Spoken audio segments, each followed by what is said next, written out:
sobre o terceiro pavimento. Qual é o primeiro? Deus. Qual é o segundo? E o terceiro é vida financeira. Uma família tem que ter estrutura financeira, seja ela de gente rica, seja ela de gente remediada, seja ela de gente pobre. Porque a estrutura financeira independe da quantia de dinheiro ou de patrimônio que esta família tenha. A estrutura financeira depende da bênção de Deus sobre esta vida. E uma família que tenha Deus por base e que tenha hierarquia de valores entre si, também tem uma vida financeira bem estruturada. A primeira coisa que acontece numa família que tem Deus por base e que tem a hierarquia, está frio aí para os irmãos, né? Não, então desliga, pode desligar, desliga. Não, eu pulo para cá, né? Desliga, meu Deus do céu, ô Pai do céu. Não, pastor, faz favor para mim, senão eu não vou dar a palestra. Desliga que eu estava aguentando, eu aguento mais. Pode desligar. Não, desliga, por favor, desliga. Desliga. Pronto, desliga. Já melhorou aqui, melhorou bastante, né? Muito bem. Onde eu estava, hein? Vida financeira. Eu estava no ar-condicionado. Vida financeira. A base de uma família biblicamente estabelecida é: quantos por cento pertence a Deus? Dos seus fundos financeiros, quantos por cento pertence a Deus?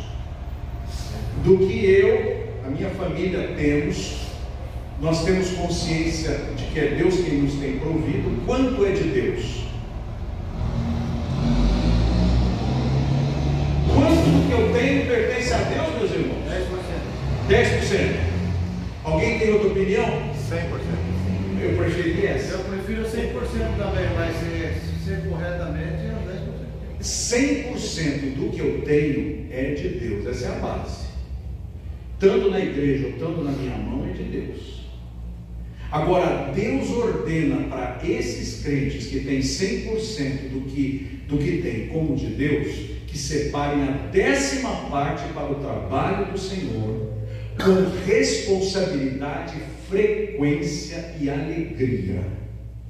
Porque a família cristã que não separa 10% dos 100% que são de Deus, estão em pecado. Dízimo é questão de conversão, não é questão de lei. Uma vez o pastor Júlio de Oliveira Sanches escreveu um artigo chamado Dízimo do Menino Sorveteiro.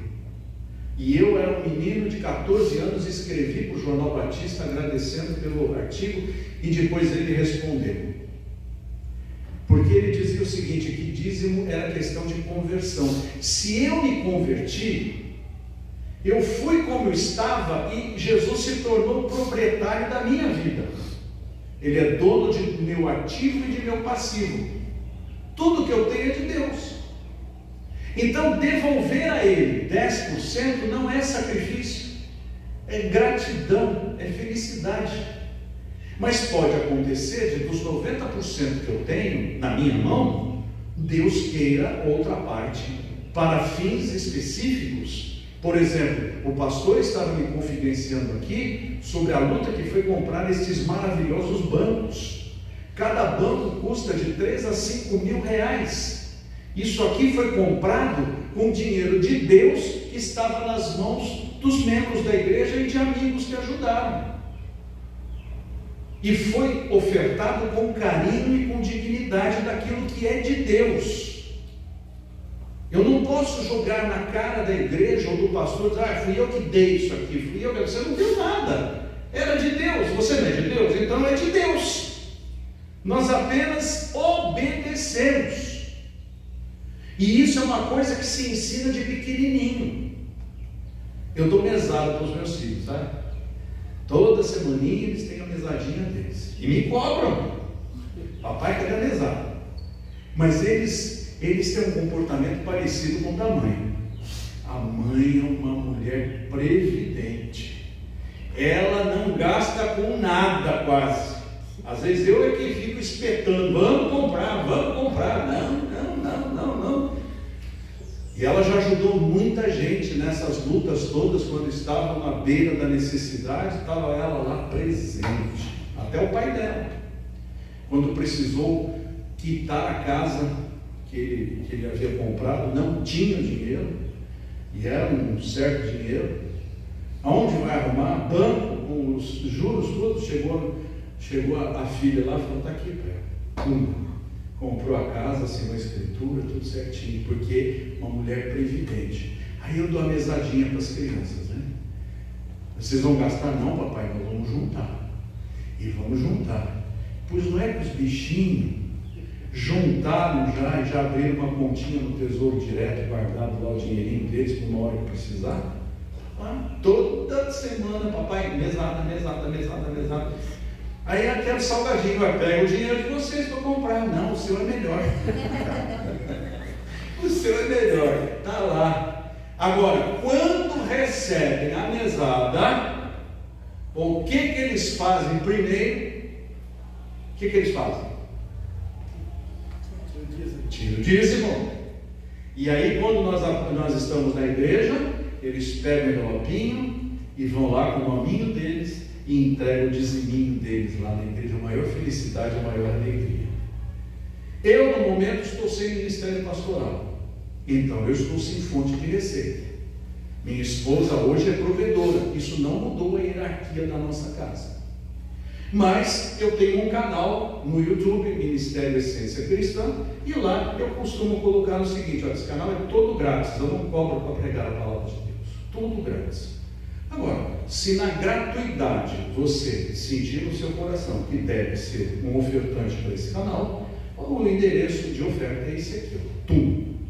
Então, de tudo que eu recebo, e se sou aqui ou ali convidado para pregar a palavra de Deus, de tudo que eu recebo, chega no final do mês, está aqui, Senhor, o meu dízimo.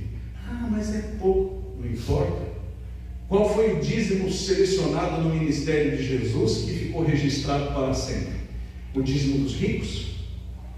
Ou não? De quem? A viúva, que entregou lá, vamos dizer, o equivalente a 20 centavos.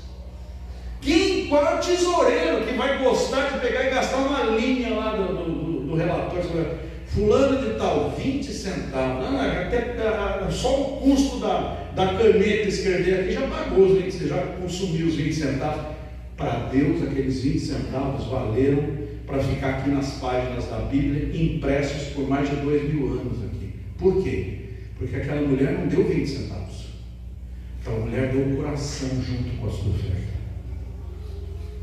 Uma vez um pastor, numa igreja dos negros americanos, estava pregando para juntar recursos para mandar para as crianças desamparadas da África.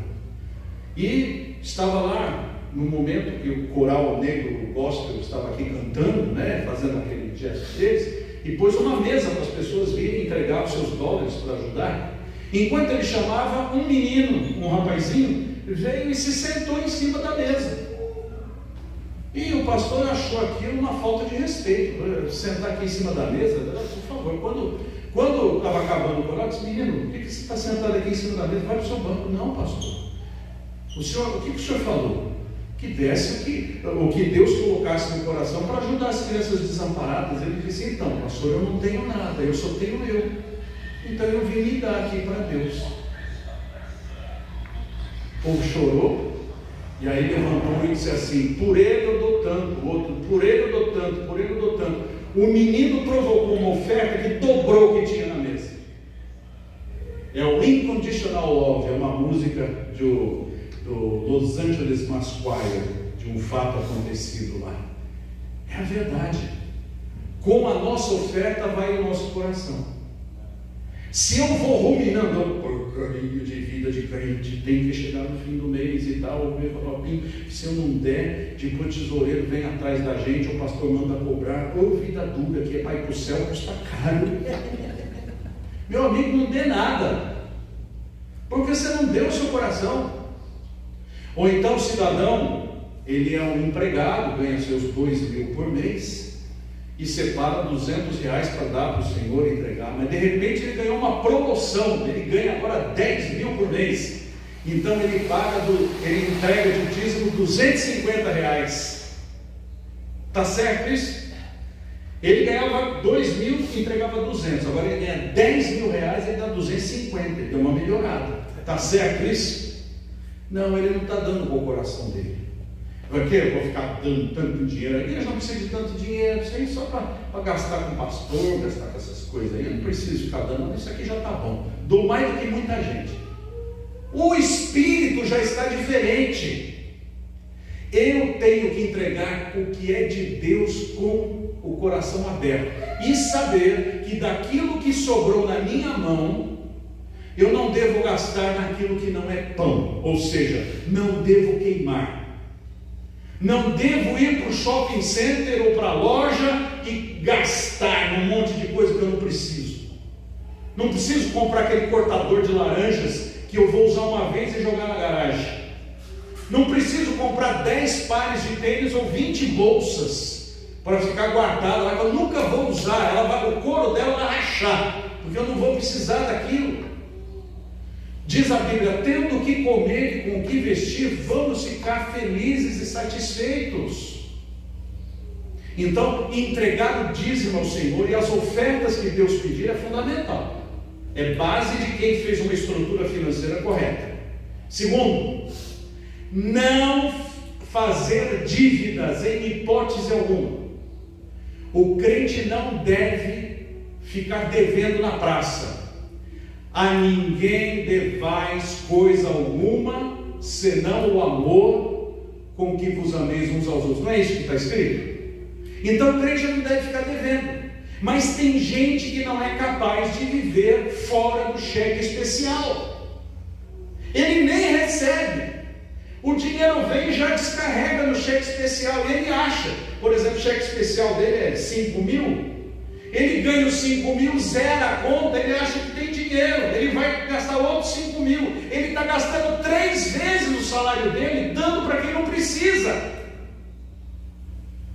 Eu vou comprar uma televisão aí, ela custa 2.000, mas eu posso pagar em 50 prestações de R$300 por mês.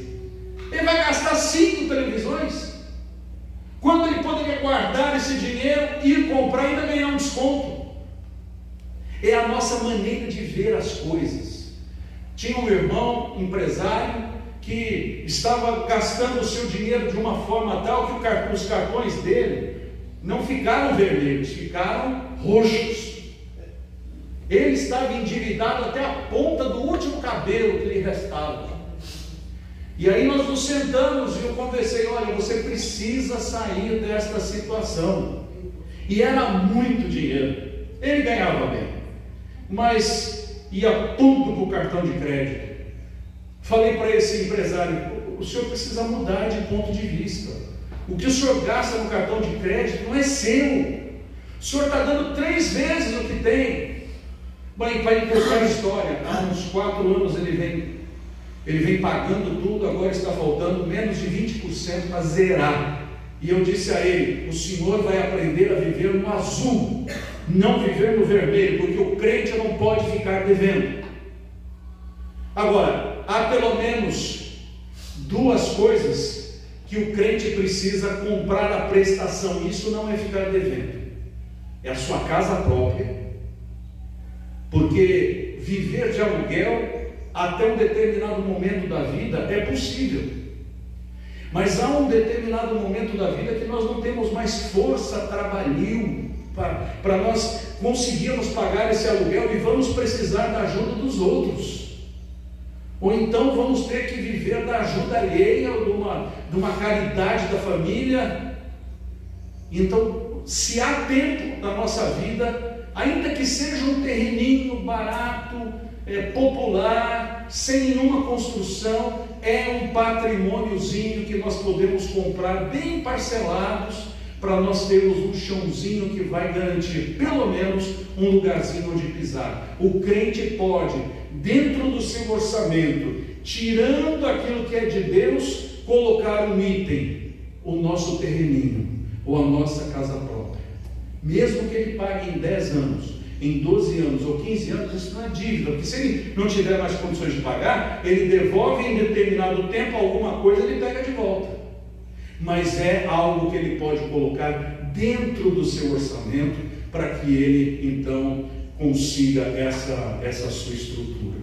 Então esse é um item que não é dívida, mas é compra organizada, que ele pode colocar no seu patrimônio, no seu orçamento, para poder figurar como algo para ele. Eu dou muitas graças a Deus. O meu pai, antes de se converter, tinha algumas posses. Nós tínhamos talvez uns 15 imóveis, inclusive em Minas Gerais nós tínhamos 40 alqueires de terra, 3 minas d'água, uma cachoeira, uma série de coisas. Mas meu pai, antes de ter Jesus, ele disse: eu vou queimar tudo, não vou deixar herança para vocês. E de fato meu pai pôs a perder tudo, só sobrou a nossa casa. E quando meu pai partiu, o meu irmão começou a trabalhar e Deus o abençoou. Ele é um empresário na área de energia elétrica e ele pôde comprar o seu próprio patrimônio, mas eu, pastor, não tive nenhum outro ativo. E a minha mãe, um pouco antes de morrer, disse para o meu irmão: ô Daniel, quando você puder, já que você tem outras casas, passe a sua metade da casa para o Wagner, que ele não tem nenhuma. E a minha mãe partiu. Meu irmão não precisava respeitar se ele não tivesse, primeiro, temor de Deus, e segundo, amor pela minha mãe, e terceiro, amor por mim. De deixasse como estava, metade da casa é minha, metade é dele, vende, cada um pega o seu dinheiro e vai cuidar da sua vida. Mas meu irmão não fez isso. Meu irmão honrou a palavra da minha mãe, e há 2 anos atrás, pela misericórdia e graça do Senhor, ele doou a metade da casa para mim, sem exigir de mim nada. Ele disse assim: olha, o desejo da mamãe está aqui, eu espero que Deus te abençoe. Então hoje os meus filhos têm uma casa de herança que vai poder servir para eles. É um presente que Deus deu. E você também pode colocar no seu orçamento, porque sempre aparece um loteamentozinho novo, um terreno de 10 por 30, alguma coisa assim. Se couber ali direitinho, põe ali, que é um patrimônio que vai lhe ser útil até para negociações futuras. Então esse item dentro do orçamento é bastante importante. O segundo item é a respeito da sua aposentadoria. Um dia você vai ficar velho. Um dia você vai precisar de uma volta, de um retorno. E você vai precisar ter isso. De forma que, se você puder pagar o seu INSS, e se ainda tiver condições de pagar alguma coisa privada para complementar, é importante para quando você chegar no entardecer da vida, você ter a dignidade de ter o seu dinheirinho para comprar o seu remédio, para comprar a sua comida, para pagar as suas coisinhas. São itens fundamentais dentro de um orçamento, mesmo quando você é jovem, para que você tenha o necessário para a sua vida. Então, no orçamento, a base, aquilo que é de Deus. Itens que você precisa considerar: uma casa e a sua previdência. E o resto, meus irmãos, é a sabedoria para saber comprar o que é mais importante. Tem gente que tem televisão de 70 polegadas e o armário vazio, sem arroz, sem feijão, e a geladeira sem carne, sem iogurte, sem manteiga. Não é assim? Tem um celular iPhone de 15 mil reais, mas não tem um Fusca velho para andar. Ele prefere um celular de 15 mil do que um pau velho de 10. São valores errados da vida. O celular não vai levar você a andar, o pau velho vai. Então nós precisamos da sabedoria de Deus para saber o que comprar. Os itens básicos de alimentação têm que ter fartura dentro de casa. Na casa do justo não falta o azeite e nem a farinha. Não falta. Não está escrito: na casa do justo não falta o Doritos, o Cheetos, o Fandangos. Não está escrito isso. Tem que ter arroz, feijão, batata, abóbora. e um chocolate. Então, o nosso orçamento tem que ser feito assim. E sempre deixar resto. O irmão Sebastião Emerick era um homem pobre. Ele que me ensinou as coisas de Deus. Ele era analfabeto. Ele aprendeu a ler na Bíblia. Ele se converteu num alambique de pinga. Foi um pastor da época do Rodinim, da época do Joaquim Severo, que chamava Rodrigues e Rodrigues. Não sei se alguém chegou a conhecer ou ouviu falar desse pastor, mas ele era um homem que saía, pegava o trem, ia para os lugares, pregava o evangelho e voltava. Teve 15 filhos, só voltava para trocar a mala e para gerar mais um filho. E assim ele ia, né? E numa dessas ele foi até Ibitinga pregar o evangelho numa fazenda. E o Sebastião levantou a mão, tinha 17 anos. E o Sebastião se converteu mesmo. Casou-se, veio morar em São Paulo, e letrado, conseguiu um emprego bem baixo, mas por causa da sua dignidade, ele conseguiu ser chefe de almoxarife, que não pagava muito não. Ele morava na Vila Anglo-Brasileira e trabalhava em Alphaville. Ele tinha que pegar um ônibus da empresa que passava às 5 horas da manhã e que levava para trabalhar e voltava às 7h30 da noite. Só que ele acordava às 3 horas da manhã, lia 40 capítulos da Bíblia, ia trabalhar, voltava e ainda ia para a igreja. Quarta-feira, sábado, domingo. Quando saía pastor, era ele que estava à presidência da igreja. Um homem digno. Eu ainda tenho 3 pregações que eu gravei dele. Ele já está com Jesus. E o salário dele era, se não menor, um dos menores lá de onde ele trabalhava. Pois não é que com o pouco salário dele, ele criou 4 filhas e comprou uma casa lá na Vila Anglo-Brasileira, onde ele construiu a sua casinha e ali com dignidade cuidou da sua família. Quando chegava de domingo, eu, crente novo, 14, 15 anos, o que o crente novo no domingo de manhã faz para almoçar? Fila a boia na casa dos irmãos. E eu ia para a casa do irmão Sebastião filar a boia na casa dele. Na casa dele iam as 4 filhas, os genros, os netos, para comer da comida da casa dele. Tinha bife, tinha salada, tinha arroz, tinha feijão, tinha batata cozida, tinha sobremesa, não faltava numa mesa de 4 lugares. Uma casa pequena. Eu não sei de onde vinha dinheiro para ele comprar aquela comidaiada toda, ainda vinha lá no Filadóia para comer. Saíamos de lá para pregar o evangelho.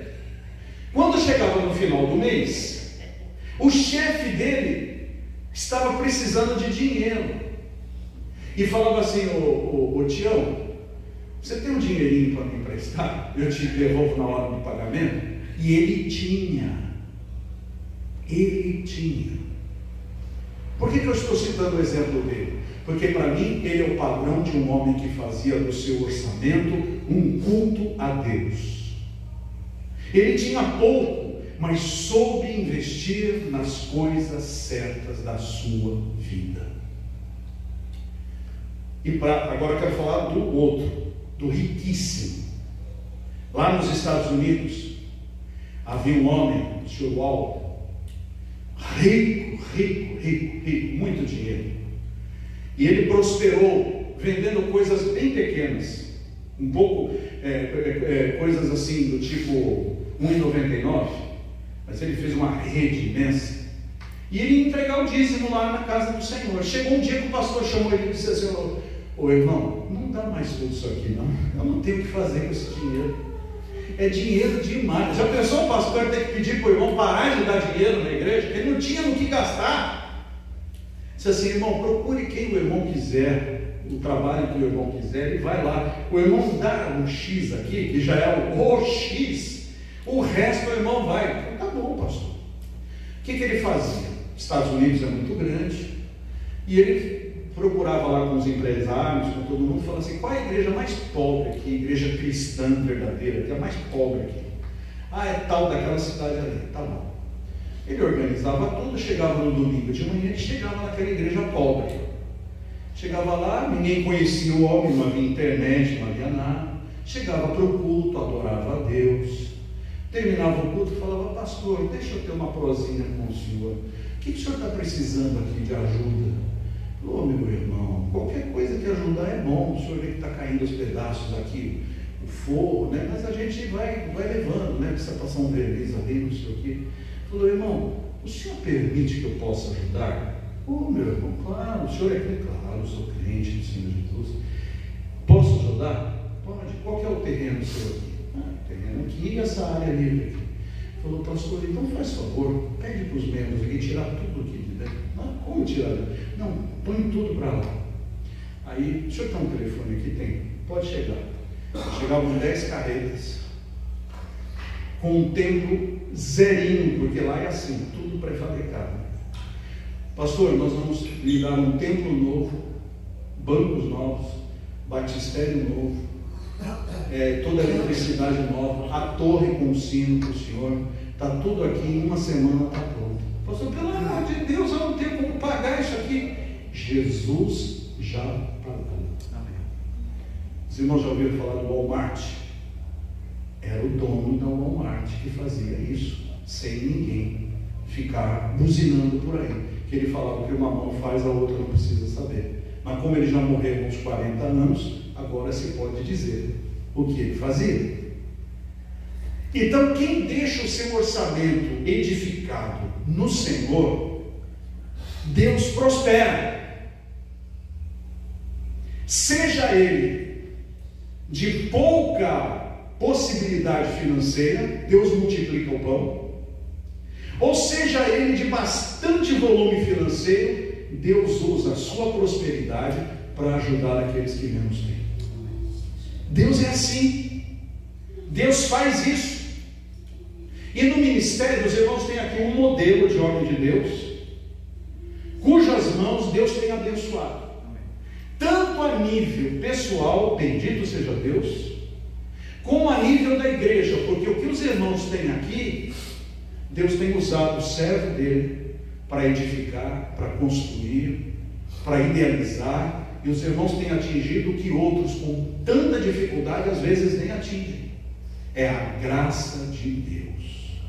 Isso pode acontecer dentro da sua casa. Se você pegar o seu orçamento e falar assim: eu não estou fazendo desse jeito, o dízimo é o último item da minha lista, inverte, bota o dízimo lá em cima. Eu estou pagando umas 5 internets, uns 10 telefones e não sei o que. Olha, apaga tudo isso e coloca lá uma prestação de um terreninho para você. Não estou pagando INSS e nem assistente, bota um itemzinho ali. E o resto Deus vai lhe direcionar para que você tenha os armários cheios, para que quando alguém for à sua casa, tenha um prato de arroz e feijão tranquilo e com alegria, para servir para a visita e dizer: foi Deus quem nos deu. E aqueles que estão desempregados, saibam, Deus é supridor. Deus não deixa os seus servos passarem fome, se isso não for propósito por perseguição do Evangelho. Porque aqueles que são perseguidos do Evangelho são aprisionados, passam fome, sofrem, são torturados. E isso está acontecendo ao redor do mundo com muitos cristãos. Mas se não é caso de perseguição, saiba, Deus cuida de nós.